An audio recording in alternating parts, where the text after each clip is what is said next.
Olá, eu sou Maria Larissa, graduanda em História pela Universidade Federal de Pernambuco e vou apresentar minha pesquisa de iniciação científica intitulada As Testemunhas dos Processos de Habilitação para Familiar de Santo Ofício em Pernambuco, 1612 a 1730, como fonte de dados biográficos para subsidiar a identificação de redes. Essa pesquisa foi orientada pelo professor Jorge Cabral, do Departamento de História.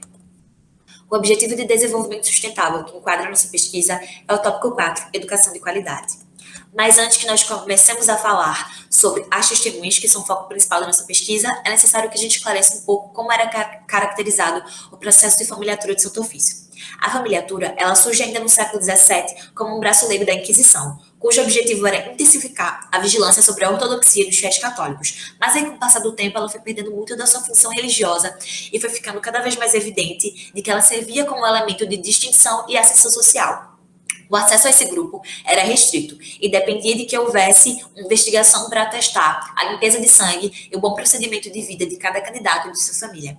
E aí, nesse momento que entram em cena as testemunhas, porque para que esses candidatos conseguissem suas cartas de familiatura, era necessário que houvessem depoimentos, onde as testemunhas requeridas pelo Santo Ofício davam detalhes sobre o procedimento de vida desses habilitanos e, nesse momento, elas informavam seus próprios dados biográficos, que serão o material utilizado para a nossa pesquisa.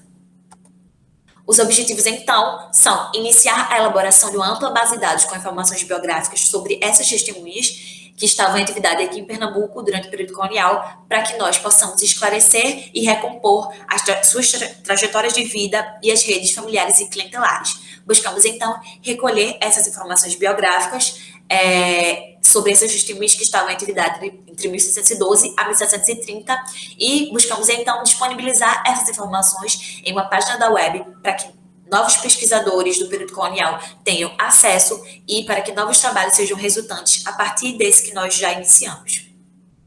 A metodologia, então, se constituiu a partir da consulta e da leitura de todos os processos que nós escolhemos para compor o nosso corte temporal. Esses processos estão disponíveis na plataforma online Digitarc do Arquivo Nacional da Torre do Tombo.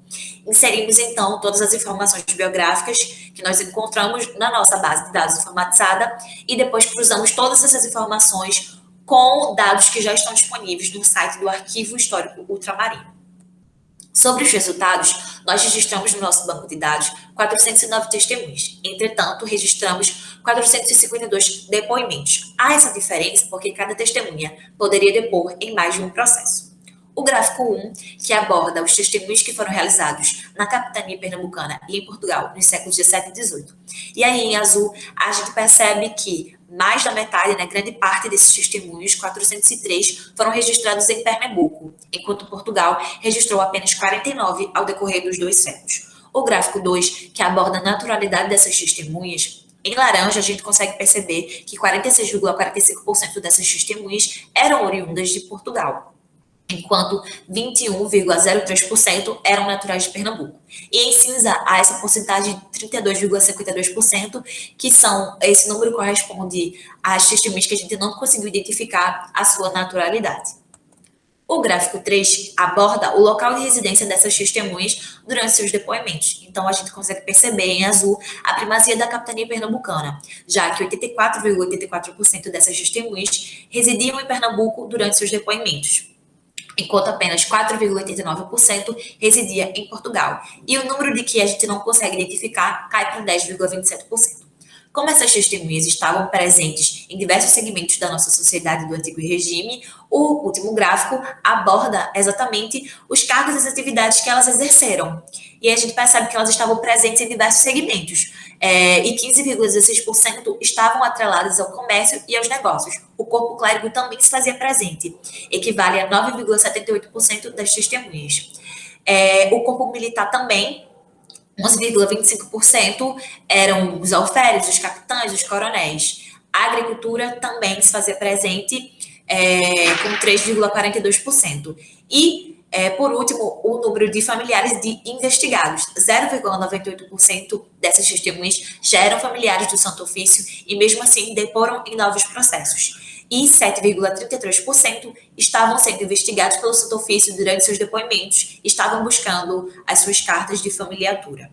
Com esse trabalho, nós buscamos, então, recompor as trajetórias de vida desses sujeitos históricos que estavam em atividade aqui em Pernambuco e buscamos, então, abordar essas redes familiares e clientelares. Nós consideramos isso um trabalho muito importante para que nós possamos esclarecer mais a fundo o nosso passado, nossa sociedade do antigo regime, e buscamos, então, reunir todas essas informações na nossa base de dados para que novos pesquisadores tenham acesso e para que novos trabalhos sejam resultantes, sejam realizados a partir desse. Então, eu gostaria de agradecer à Universidade Federal de Pernambuco, à Propesc e ao CNPq pelo apoio e a orientação do professor Jorge Cabral. Muito obrigada.